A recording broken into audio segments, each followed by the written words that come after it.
programa Voz do PCD, dando luz e voz aos invisíveis, um programa voltado exclusivamente para o público PCD. Hoje recebemos a presença do nosso amigo Alex Pereira, presidente da comissão PCD do Detran. Eu aqui apresentando o programa, Luiz Marinho, acompanhado do meu amigo, meu irmão Antônio Nelson. Fala, Antônio. Valeu, Luiz. Obrigado aí, Luiz Marinho. Alex Pereira, não é isso? Justamente. Alex Pereira. Meu irmão, obrigado por ter vindo. Eu que agradeço aí o convite. A casa é sua. Falar um pouquinho das nossas redes sociais. A Voz do PCD. Todo domingo, das 17 horas, às 17 horas, estamos na Rádio Metropolitana. Puder dar uma força, né? Assistir, escutar, ouvir, fazer tudo. É só falar, mandar, discutir, tudo com a gente mesmo. Vai com tudo, Luiz. Vai com tudo. Então, meu amigo, eu aqui, Rádio Metropolitana, 1090 AM, todos os domingos, 17 às 18 horas, programa Voz do PCD. Inaugurando aqui os programas com a presença do nosso amigo Alex Pereira, comissão PCD do Detran. Meu irmão, o objetivo do nosso programa é abrir espaço para as pessoas com deficiência. Saber da tua história, da tua trajetória, da tua projeção, do teu futuro, como é que você está hoje, como é que você chegou no Detran, como é que você ficou deficiente. Bom, então... Microfone aberto para você, meu irmão. Bom, muito obrigado a todos aí que nos escutam e nos veem. Para começar a falar até sobre esse assunto aí, né? A gente tem que voltar bons anos atrás, né? Porque eu não sou novinho. Essa cara de garoto, essa cara de garoto. Eu ainda... Velhinho Antônio, cara, olha isso, cara. Eu tô acabado. Bom, como eles disseram, eu sou presidente da Comissão da Pessoa com Deficiência, né? Sou pessoa com visão monocular. Eu fiquei pessoa com visão monocular, eu não nasci assim. Aos 18 anos, eu, por uma imbecilidade, né, de adolescente, digamos assim, eu brincando com fogos, né, um dos artefatos acabou explodindo e perfurou meu olho aqui, perfurou a lateral desse aqui, eu quase fiquei cego desse aqui também. E fiquei uns 4 dias internado na Policlínica de Botafogo, né? Cego, surdo, corpo todo inchado, né? Por causa do deslocamento de ar e tudo, houveram queimaduras, 100 e poucos pontos pelo corpo e... Enfim, aí ali eu fui informado que eu, por causa de ter perfurado esse olho aqui e ter descolado a retina superior e inferiormente, e houve um pouco de atrofia na recuperação, eu não voltaria a enxergar mais. Então eu tive que... Isso do olho direito. Isso do meu olho direito. E a partir dali eu tive que ter aí alguns anos aí de um trabalho de readaptação, né? Porque a gente perde a noção de ângulo, a noção de profundidade. E, é claro, mexe um pouco com a situação do outro olho bom que nós temos, né? Um esforço maior, né? Antes do final da noite eu já estou com o olho vermelho ardendo. Sobrecarrega demais. Sobrecarrega, né? O suporte do único olho que fica sobrando aí. Mas, Alex, isso foi uma brincadeira, seria isso? Foi preparando fogos aí, né, para soltar quando o Mengão tivesse ganho o jogo, né? Mas não deu nem tempo. Tu tinha quantos anos nessa época? Eu tinha 18. 18 anos. Mal fiz 18 anos. Entendi. Hoje estou com 44, enfim. E aí, no caso, teve que fazer toda a readaptação, né? Eu tive que fazer um trabalho de readaptação, mas diga-se de passagem, né? O que é a inclusão hoje em dia e o que era a inclusão antigamente. Pois antigamente, inclusão não era nem assunto existente. Eu acho que me arrisco a dizer que de repente não era nem palavra naquela época. Não existia nem dicionário. Tudo que eu tive que fazer de readaptação eu fiz por eu mesmo. Eu tive que pensar em como eu me adaptar, porque na época não havia tratamento, né, pro que eu tinha. Era apenas tratamento clínico. Uma readaptação mesmo, naquela época sequer alguém pensava nisso. Né? Então, para mim, foi um pouco mais difícil. Era um ceguinho, né? Eu era um ceguinho. Né? Desse jeito, né? pegasse um corredor um pouco mais estreito, era metade do corpo batendo no canto daquele corredor, né, do lado direito, porque eu não tinha mais noção de profundidade nem de ângulo, né? E ainda assim dizer, né, na época que hoje o que hoje o pessoal diz que é bullying, naquela época, né, o pessoal adorava me chamar para jogar ping-pong, né? Sabia que situações... O pessoal é cruel. O pessoal não é cruel. O que hoje o pessoal, é bullying, naquela época o pessoal fazia, cara, claro, era uma brincadeira e que tava todo mundo ali entre amigos e tudo, então era uma situação um pouco normal. Hoje muito. Daria muito problema. Mudou muito, né? Mudou bastante as coisas. Você traz um tema muito importante. Ai, meu Deus. As pessoas não têm noção. O cara acha que o cara tá com uma mata legal, pô, tem um olho lá, não. E você falou que perde ângulo e profundidade. Tem as suas particularidades, né?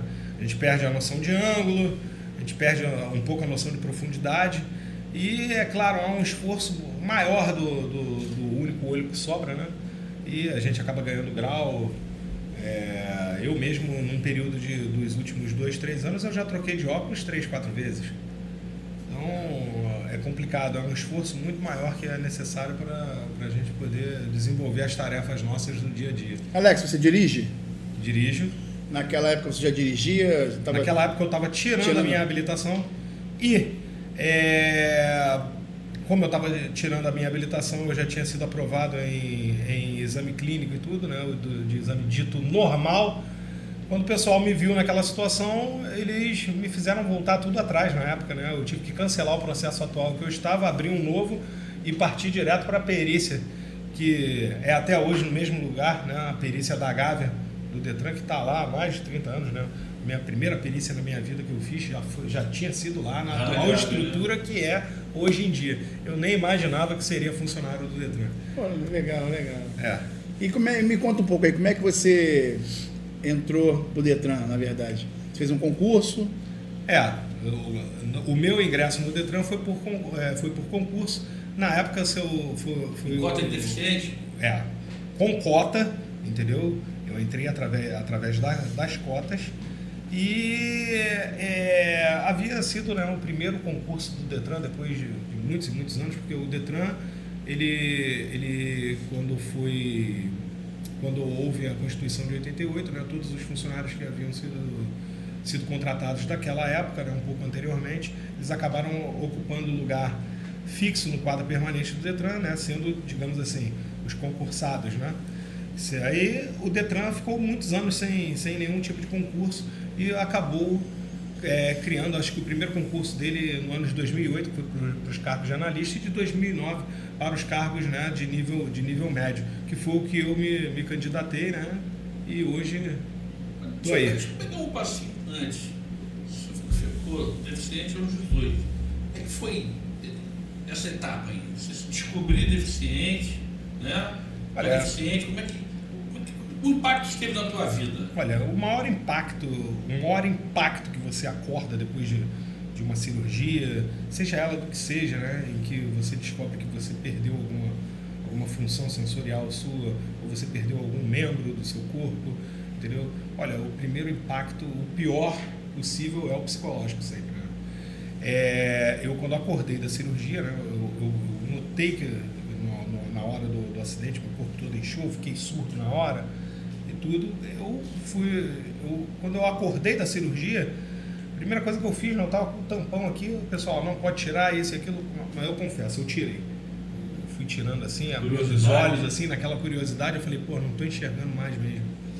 Aí, na hora antes da cirurgia, né, quando eu estava para o pessoal para me levar para o hospital, não conseguia abrir os olhos porque inchou o rosto todo. E eu cheguei a abrir assim o olho assim, eu falei, pô, ferrou, eu fiquei cego. Aí eu abri esse outro olho aqui assim, eu tava vendo tudo turvo, né, porque tava tudo cheio de sangue e tudo. Né, eu falei, poxa, eu ainda tô enxergando aqui desse. O pessoal me levou para o hospital, fui operado. Quando eu retirei o tampão no pós-cirurgia, eu fui ao banheiro, né, me olhei naquele espelho. A primeira coisa que eu quis fazer, eu te confesso, eu pensei em fazer, eu não quis, né. Eu pensei em fazer, pô, a janela aqui para eu me jogar, ou algo parecido, né? Que o baque psicológico, quando você se vê assim, ele é muito grande. Entende? Você percebe que isso é uma prática, esse choque inicial, né? Até você sair de um A estágio pessoa para o quer, outro, né? tudo bem que tem cabeças e cabeças, né? Isso acontecer com uma pessoa, hoje eu tenho uma mente um pouco mais preparada e tudo, mas você vai fazer isso com uma pessoa mais jovem, um adolescente, uma pessoa com 18 anos, cara, o choque psicológico é o pior possível. Eu acho que a vida acabou, né? Isso aí. Alex, graças a Deus você não fez isso. Graças a Deus. Porque hoje eu vejo que Deus, o grande arquiteto do universo, ele simplesmente prepara a gente para certos propósitos. Se não tivesse acontecido isso comigo, né, como é que eu hoje seria presidente da Comissão da Pessoa com Deficiência do Detran? Né? Como é que eu com mais 2 colegas teríamos implantado algumas políticas de inclusão dentro do órgão através dessa comissão, entendeu? Como é que eu poderia levantar uma bandeira dessa? Aliás, eu acho que a gente só levanta certas bandeiras porque algo aconteceu com a gente.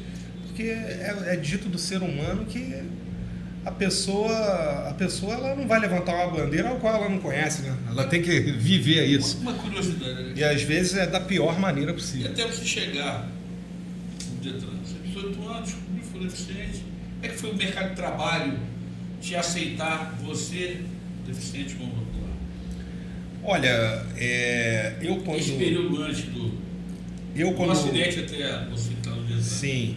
Eu, antes de entrar para o Detran, no período do acidente para cá, né, eu sempre fiz trabalho autônomo, eu tinha firma e tudo, então eu posso te dizer que eu não senti essa grande dificuldade, né, do trabalhador de CLT, ao qual todo mundo passa. Quando eu fui mesmo trabalhar para alguém, eu já entrei como servidor público, entendeu? Então eu não posso dizer por essa questão dessa experiência, mas eu tenho a experiência dos próprios amigos que são deficientes, tudo que eles passam, e é uma situação que, por todos os relatos, nunca é fácil. Nunca é fácil. Hoje em dia, a inserção de pessoa com deficiência, né, numa atividade laboral, entendeu? Se a empresa não for uma empresa já com alguns anos de experiência em inserção de pessoa com deficiência, é uma empresa nova, por exemplo, a inserção vai ser, né, aos trancos e barrancos, a pior possível, tanto para a pessoa com deficiência quanto para o empregador. O empregador, né, se for um empregador novo aí, está começando agora, e tudo, ele vai aprender, digamos assim, né, no dito popular, ele vai acabar aprendendo a inserção de pessoa com deficiência na porrada, entendeu? Naquela reclamação, nas críticas e tudo. Já para a pessoa com deficiência, né, é sempre vencer um leão por dia, que, né, tentar. Você vai fazer o quê? Vai atentar o teu empregador para o fato da sua deficiência, tem que ter, né, descrito em lei a obrigatoriedade de atendimento por parte do seu empregador às suas especificidades, né? Ou seja, se você precisa, né, você tem uma sensibilidade extrema à luz, você precisa fechar uma cortina, tem uma cortina ali naquela janela que você está trabalhando ali, porque incomoda você, ou no caso ter um monitor maior para a pessoa que tem baixa visão, né? Ou a questão mesmo de uma simples rampa para um cadeirante ter acesso e a empresa não tem. Isso sempre é um assunto que a pessoa vai procurar abordar com muito tato, muita dificuldade, porque muito empregador não entende, né? A gente vive uma dualidade de mercado. O empregador diz que não consegue cumprir a cota, que não tem deficiente disponível.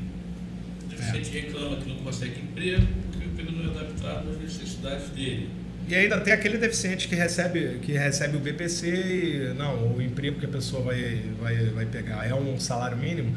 Então, se é um salário mínimo, eu fico em casa, recebendo o BPC. Né? É mais fácil, né? É mais fácil. Né? Então, é aquele negócio. Só trabalha o deficiente hoje, e que tem um nível fundamental ou um nível médio, ele só trabalha hoje se ele tiver vontade de ajudar. Porque o próprio PPC hoje, embora ajude pouco, porque, né, no nosso país hoje um salário mínimo ajuda em quê? Ajuda em nada. Até porque você tem que avaliar pessoa com deficiência tem outras necessidades. Sim. Remédio, fralda. Sim. Uma série de outras questões. Embora exista legislação, né, vigente que obrigue o Estado a auxiliar, a gente sabe que na realidade não é essa facilidade toda, né? A prática é diferente do discurso. O Brasil hoje ele tem a legislação mais abrangente e a mais, digamos assim, no papel, eficaz à pessoa com deficiência, né? Dá muito benefício, mas o nosso problema hoje, enquanto país, é justamente a aplicação dessa legislação. Alex, quando você entrou, né, para o Detran, você com certeza pegou muita dificuldade, os seus companheiros também que entraram, e aí vocês foram se adaptando e foram adaptando também alguma coisa no Detran para os portadores, né? Eu por exemplo, olha, o admissional ocorreu sem problemas, tá? A gente fez o admissional da gente lá na perícia médica do Estado, ali na Praça Tiradentes, e ocorreu da melhor maneira possível, tá? Eu não tive grandes problemas de adaptações ao meu trabalho, porque eu já estava adaptado à minha deficiência, eu não tive grandes problemas. Mas eu soube de outros colegas que tiveram alguns problemas um pouco maiores. Foi até alguns anos depois, ainda dentro da minha lotação, em que era a época a coordenadoria da Ciretrans, né? Nós tivemos um problema com um colega recém-empossado lá, que ele tinha problema de baixa visão e ele tinha uma hipersensibilidade à luz gigante. Então colocaram ele atendendo em algum lugar ali e deu problema com ele, aí o pessoal ficava movendo ele de vários setores e ele sempre lá, né, pelo que eu soube à época, ele gritando, não, que eu tenho direito a trabalhar perto de casa, e tinha mesmo, né? Porém, levaram ele para Niterói, lá em Niterói, né, nada adaptado para a condição dele, né? Colocaram ele numa mesa lá, perto de uma janela da Ciretran lá, em que a claridade fazia ele gritar bastante.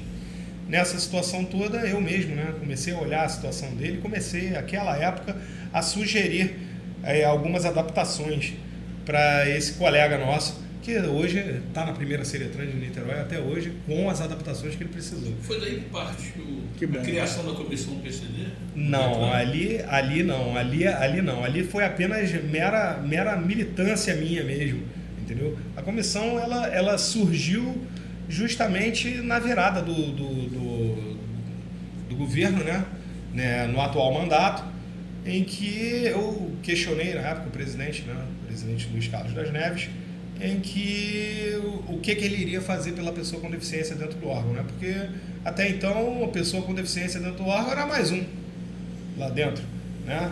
Eu tenho direito à prioridade. Todo mundo aqui tem prioridade, senhora.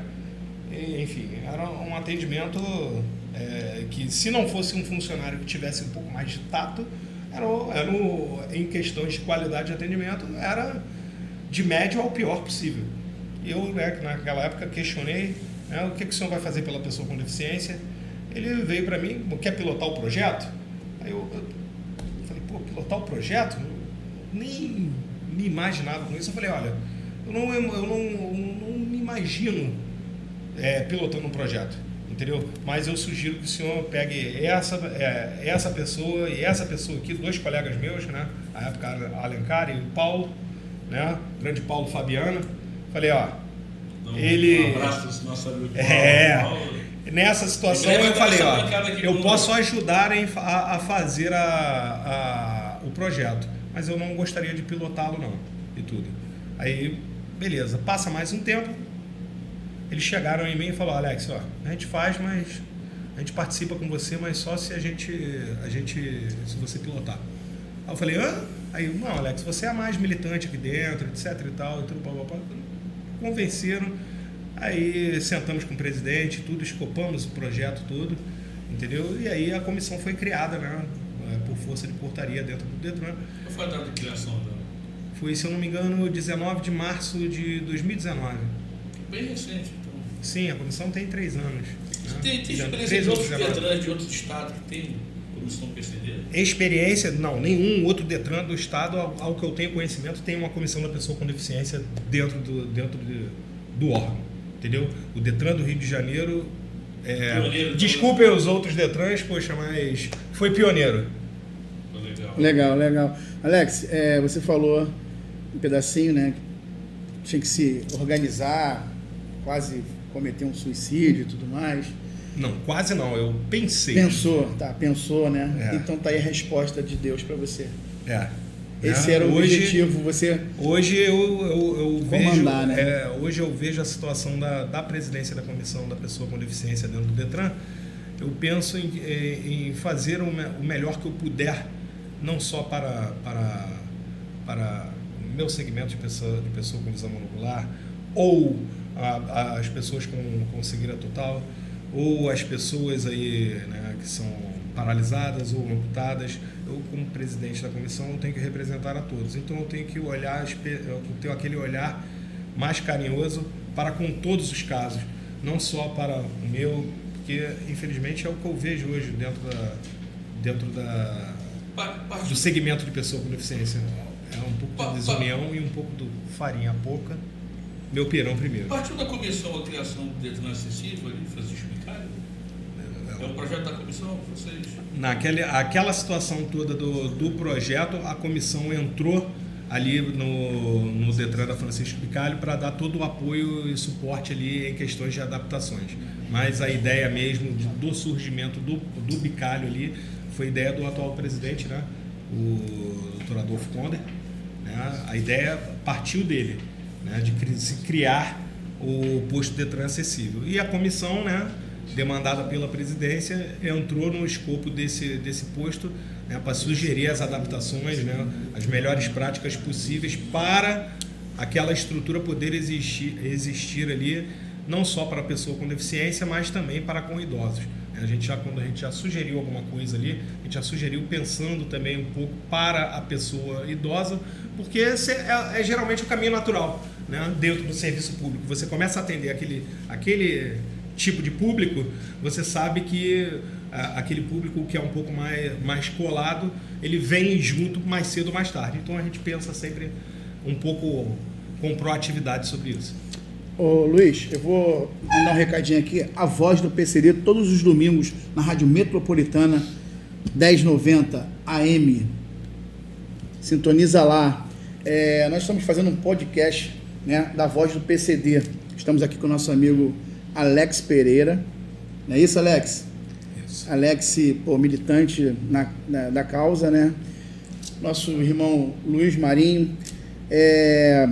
Eu gostaria de falar também das nossas redes sociais, né? É simples, a Voz do PCD. É só ir lá e você vai achar a Voz do PCD em qualquer lugar. É só você... A Voz do PCD vai aparecer lá. Alex, meu irmão, tua presença aqui é fundamental. A gente vamos continuar esse nosso papo, mas vamos fazer um breakzinho rápido e a gente volta com você com novas discussões sobre a tua entrada no Detran, a atuação lá, as questões que a gente sabe, discriminação com o monocular, com a visão monocular. A gente fica no próximo bloco, tá bom, meu irmão? Abraço. Obrigado.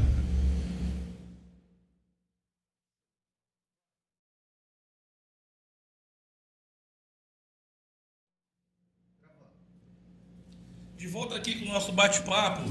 Trouxe aqui para a bancada também, Alex, Antônio, a participação do nosso amigo Alessandro, que a gente vai abordar um tema.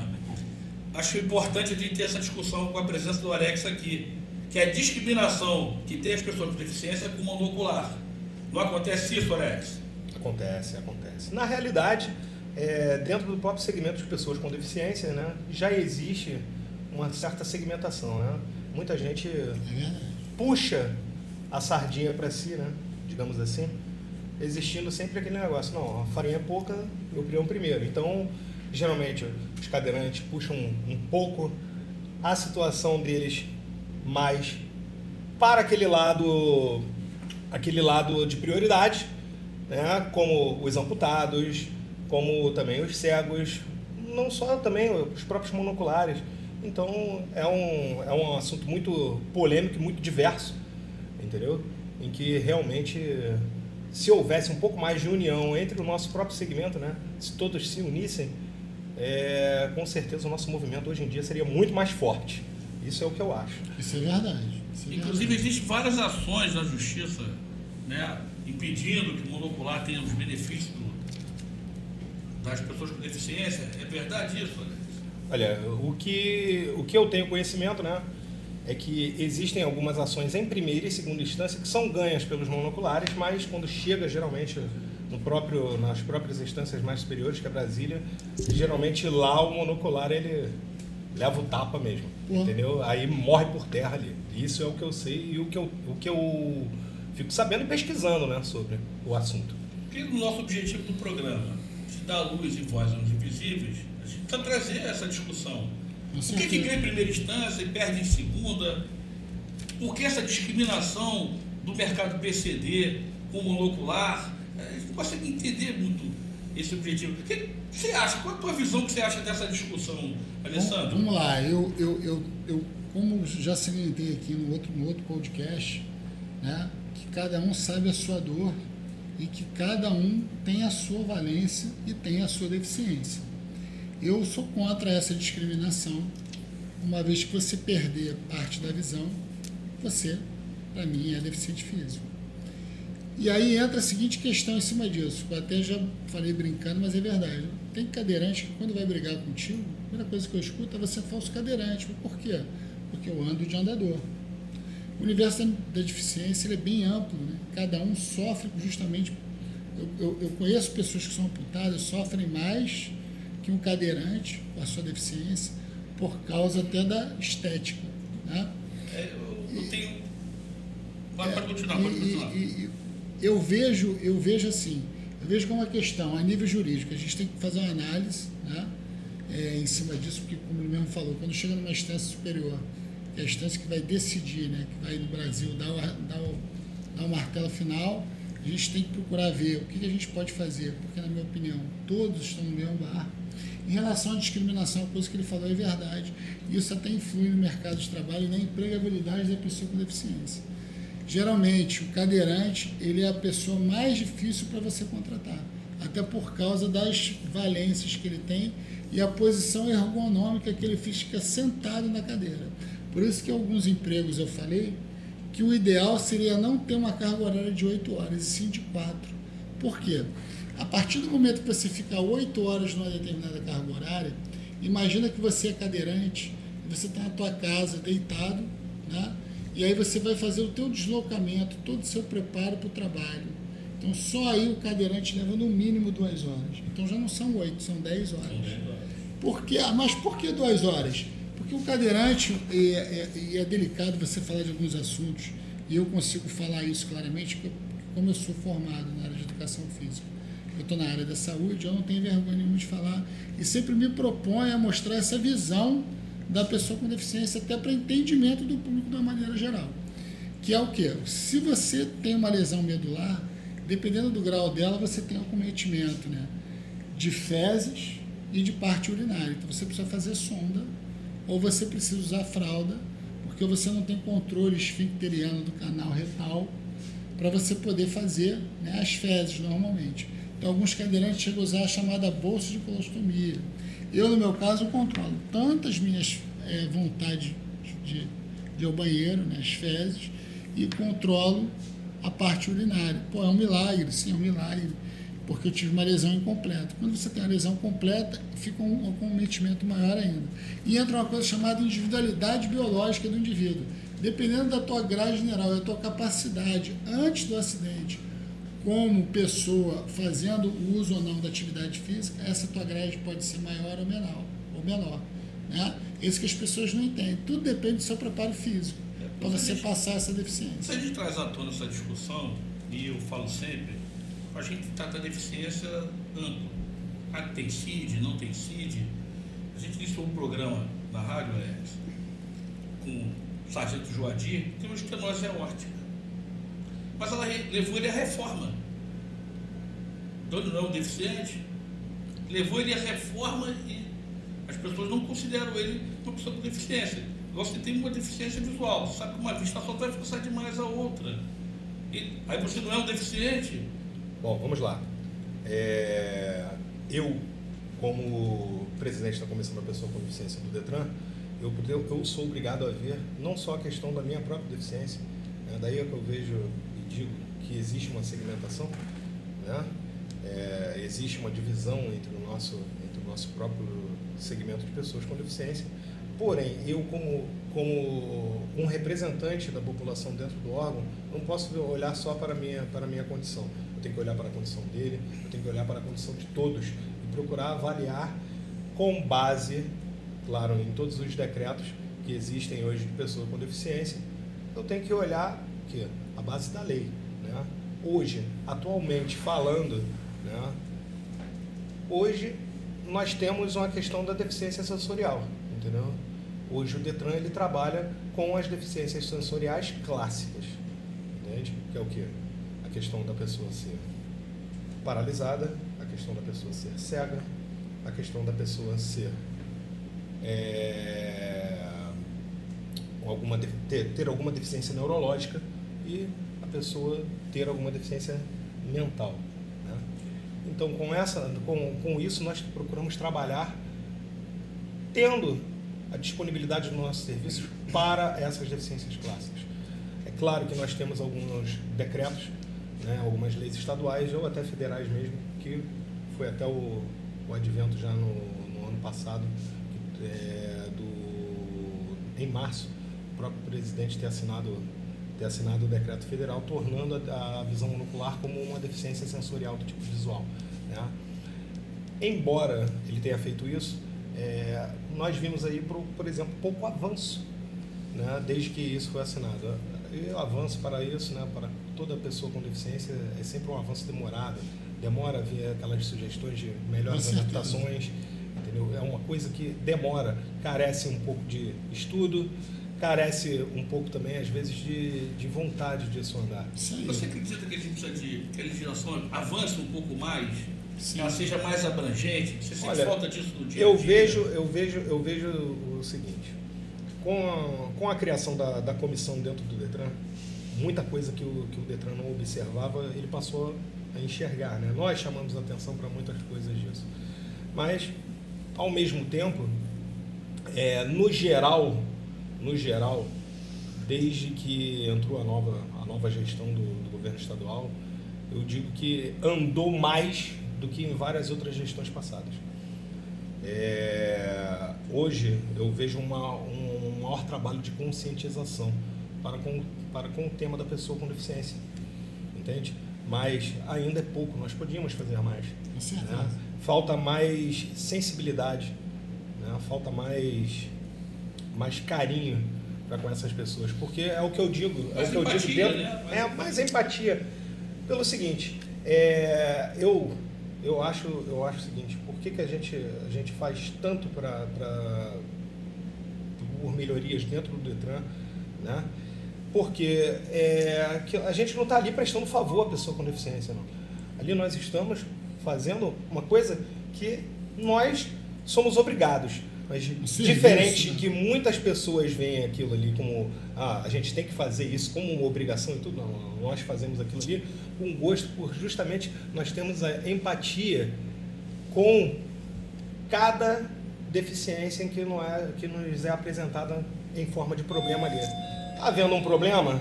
Olha, vamos tentar resolver. Olha, como é que a gente pode resolver essa situação aqui com o documento dessa pessoa? A gente faz aquele estudo ali, né? Diferente, a gente não fica fazendo estudo ad eterno. Nós fazemos um estudo ali até com bastante velocidade e a gente propõe o quê? A alteração daquilo, se for necessário uma portaria, a gente vai sugerir à presidência isso, entendeu? E assim a gente vai adaptando da melhor forma que a gente vai encontrando, é claro, tendo o disposto em lei que nos permita fazer isso. Então você está dizendo que a gente precisa, então, movimentar um pouco mais as câmaras municipais. As câmaras municipais eu não digo, porque o poder das câmaras municipais dentro do Detran, que é um ente estadual, não vai fazer muita força frente à questão do Detran. Deixa eu entendeu? fazer uma adenda aí. Isso é muito importante que ele está falando, porque a gente saber diferenciar os poderes. Além de diferenciar os poderes, você vê as competências e as diferenças de cada deficiência e como cada deficiência se enquadra até no efetivo. Isso. Por exemplo, Uma carga horária de 8 horas não é uma carga ideal para uma pessoa cadeirante. Você vê aqui, o que a gente estava falando? Capacidade ergonômica, é você ficar com a postura ereta sentado na cadeira. Você imagina você ficar nessa postura 8 horas. Aí cria um outro problema para o deficiente. Dependendo da asepsia, da higiene dele, problema de escara. E já não são 8 horas, são 12. Por que 12? Se ele leva 2 horas para chegar ao local de trabalho, ou 1h30, mais 1h30 para voltar 2 horas, são 12 a 13 horas que ele vai estar na cadeira de roda. Aí depende muito da maneira que ele vai se locomover, da maneira como está o trânsito, né? E a distância para o trabalho. É uma discussão bem interessante, porque tem muito emprego que não é preenchido por causa disso aí. E aí entra também a discussão salarial, além da discussão de saúde. Vou te dar um exemplo. Se você não faz atividade física, você já está cometido, você está, né, semi-imobilizado ou imobilizado por completo, o teu ganho calórico e o teu batimento cardíaco vai ser completamente diferente de uma pessoa que tem uma vida ativa. E isso vai trazer o quê? Problemática de sobrepeso, né? E aí isso vai influir na tua postura. Então é uma discussão que muitas vezes, como ele falou, não é levado em consideração, entendeu? E quando eu trago à tona o municipal, eu fugi um pouco do Detran, porque a gente sabe, que conhece um pouquinho de Câmara, que fica tendo um dia, não sei o que, o selo, não sei o que. Naquele dia, o dia não acontece nada. Não. Só está criada a legislação um dia. Então, a gente sabe a questão da empregabilidade que passa pelo municipal também. A gente precisa trazer o vereador para essa discussão. Ele é o cara mais próximo da cidade, ele vai falar de mobilidade urbana, do transporte urbano, ele é muito mais caracterizado, principalmente. No Detran, a gente já com um guarda-chuva do transporte. O Detran regulamenta o transporte. E falo sempre que precisa ter essa discussão, esse ambiente de discussão. Ouvir os entes. Na realidade, quem regulamenta isso tudo, né, é o Senatran, né? Ou seja, o antigo Denatran, ele que regulamenta e os Detrans têm que seguir, né? Cabendo muito pouco aos Detrans fazerem dentro dos seus estados, entende? Então, a maior parte de regulamentação no âmbito do país, que deve ser seguido pelos estados, atualmente pelo órgão máximo de trânsito, que é o Senatran, antigo Denatran. Deixa eu pegar uma carona nisso. Você, como presidente da comissão PCD do Detran do Rio de Janeiro, eu não sei se só tem aqui no Rio, não sei se tem em outros estados, mas para mim já foi um avanço absurdo. Alguma vez já te convidaram para alguma reunião com o Senatran, o próprio Denatran, para te ouvir como presidente da comissão PCD do Detran? Isso nunca houve. Olha que assunto interessante que a gente está trazendo aqui. Porque olha quantas vertentes tem. Vertente na esfera municipal, né? Vertente na esfera estadual, vertente da empregabilidade da pessoa com deficiência, vertente na carga horária de trabalho e das competências de cada deficiência. Porque aí você... Sem dizer... Desculpe interromper. Não. Sem dizer que, como ele mesmo já tinha falado, né? O Alessandro falou da questão do que? A higiene, né, da pessoa cadeirante. Entende? Alguns precisam usar fralda, outros precisam usar bolsa de colostromia. Nesse caso aí, o cadeirante ele não é nem uma pessoa com paralisia.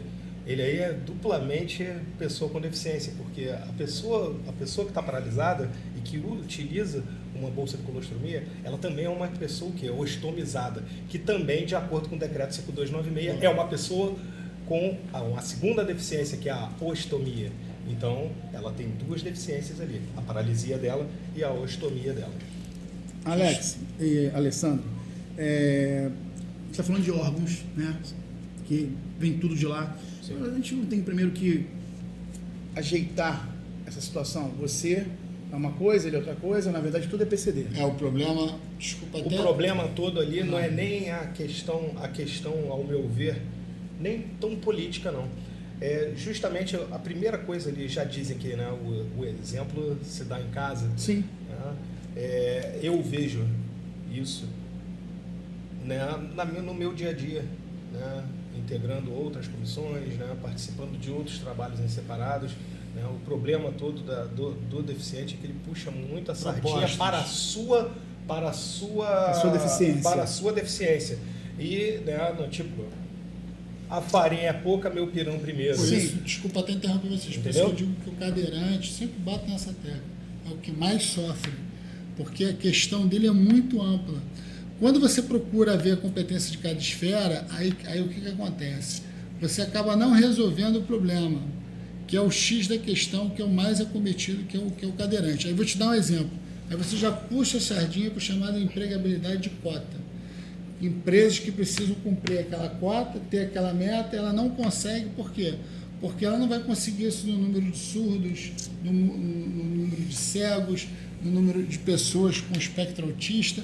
Aí sobra o quê? Os cadeirantes. Aí bota uma carga horária que o cara prefere ficar em casa no chamado BPC. É o que acontece aí no caso da Comissão da Pessoa com Deficiência. Nós propomos na época a presidência, né, que fossem contratados pessoas com deficiência na nossa parte pelas empresas terceirizadas lá, fazendo os atendimentos, né.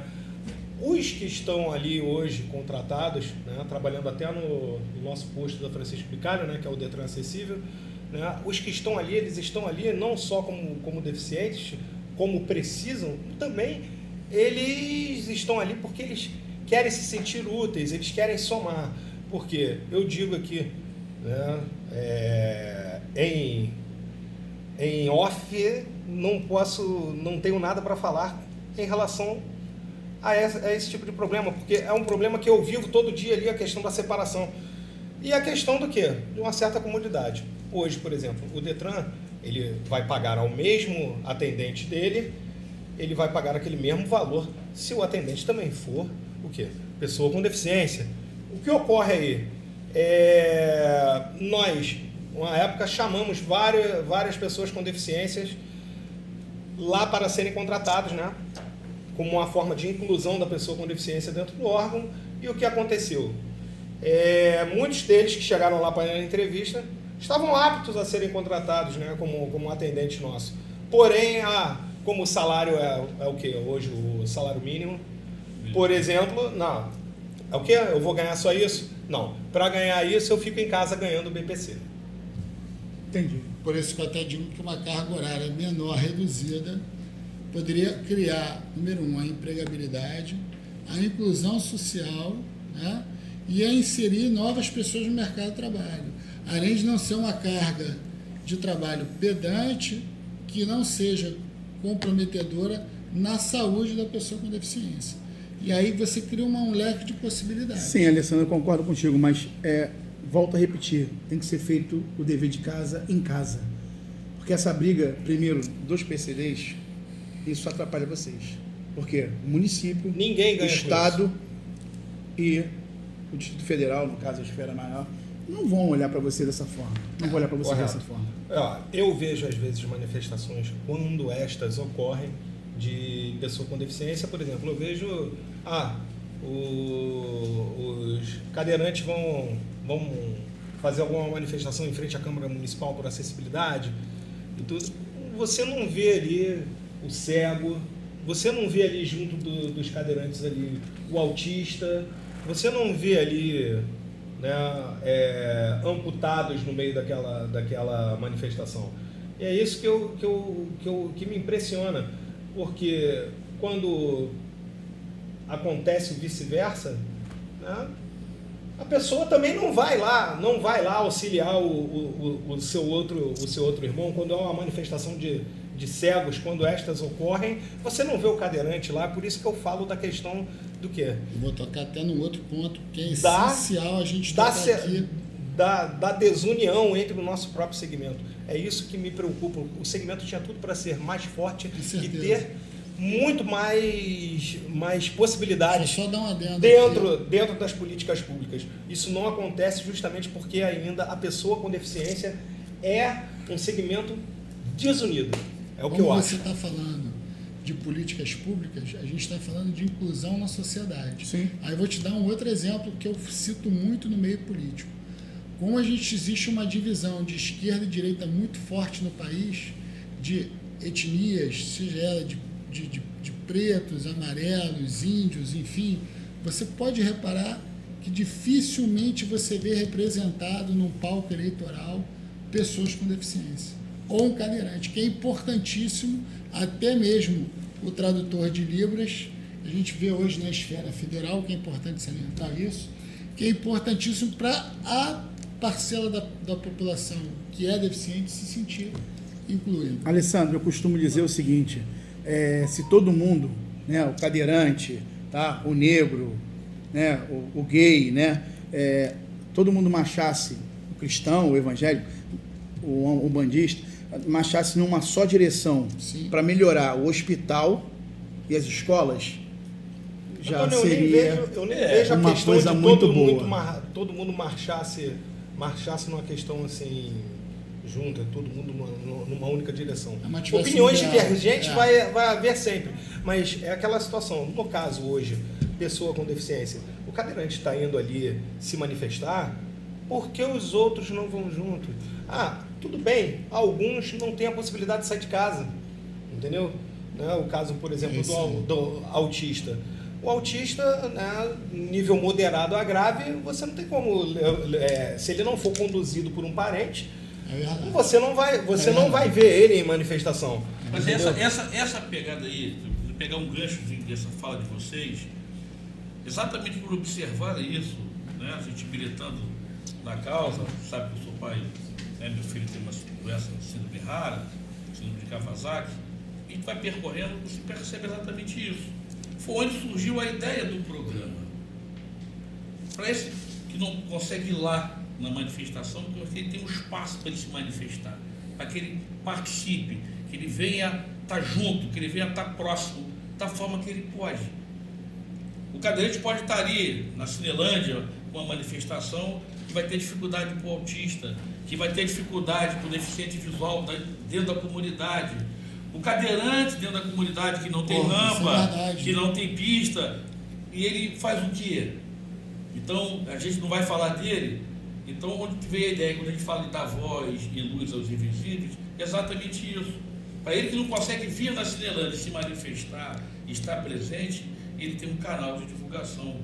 Esse é o único objetivo desse programa, do podcast que nós estamos fazendo, é dar a oportunidade a todos de se manifestar da forma que lhe for possível, da forma que ele consiga se manifestar e que a gente consiga integrar. Nós temos aqui um cadeirante, temos aqui um monocular, temos aqui um pai de um filho com doença rara, e nós estamos aqui numa mesma mesa falando sobre o mesmo assunto, de olhares diferentes e convergentes ao mesmo tempo. Esse é o único objetivo desse programa. Por isso criou-se essa ideia de trazer essa discussão, para que venham outros aqui falar, vai ter técnicos aqui. A gente aqui desencadeia uma série de outros programas. E precisa trazer vereador aqui para falar ao lado do Legislativo Municipal, precisa trazer deputado para falar da parte do Legislativo Estadual, deputado federal, de secretário estadual. Por que só o município do Rio de Janeiro tem uma Secretaria Municipal de Pessoas com Deficiência? Nós temos 92 municípios, mas hoje nós temos umas 40 prefeituras com Secretaria de Defesa dos Animais. Sim. Bom, eu cheguei a ouvir uma certa frase, vou só ilustrar, não quero abrir a polêmica, que ouvi de um dirigente partidário que disse que não interessava militar com a deficiência, porque deficiência não dá voto. Eu disse para ele que nunca tinha visto um cachorro nem um gato com título de eleitor. E nem por isso deixa de ter políticas públicas para os animais. Então, para você ver como é tratado na esfera política. Eles param para pensar apenas naquela questão, a pessoa com deficiência está acamada dentro de casa, né? Ela está impossibilitada de poder ir à sua região eleitoral para poder votar, mas ele não para pensar naquele outro escopo. Aquela pessoa com deficiência tem os seus representantes também, que são os parentes que podem votar por ela. Então, verdade. É um pouco complicado e, infelizmente, hoje, o movimento, como eu disse, ele não é um pouco mais forte, porque existe um pouco da desunião e aquela situação. Muitos políticos hoje, eles veem a questão como números. Então, se você está manifestando lá, está fazendo uma manifestação com 10, 20 pessoas, ele não vai tremer para aquilo. Alex, entendeu? só um minutinho. Alex, Alessandro e Luiz. Luiz, lembrando ao pessoal que está do outro lado, que ele pode entrar nas nossas redes sociais, se manifestar, e com certeza o Alex, o Alessandro, o Luiz, o Antônio, vamos dar voz a ele, e sim, se ele tiver algum tipo de dúvida, nós tiramos a dúvida deles, e fazer o jabazinho da rádio, né, que senão fica difícil, né? Todo domingo, às 17 horas, na Rádio Metropolitana. E quem quiser entrar pelo e-mail, é avozdopcd@gmail.com. Queria aproveitar, né, nosso tempo está exíguo.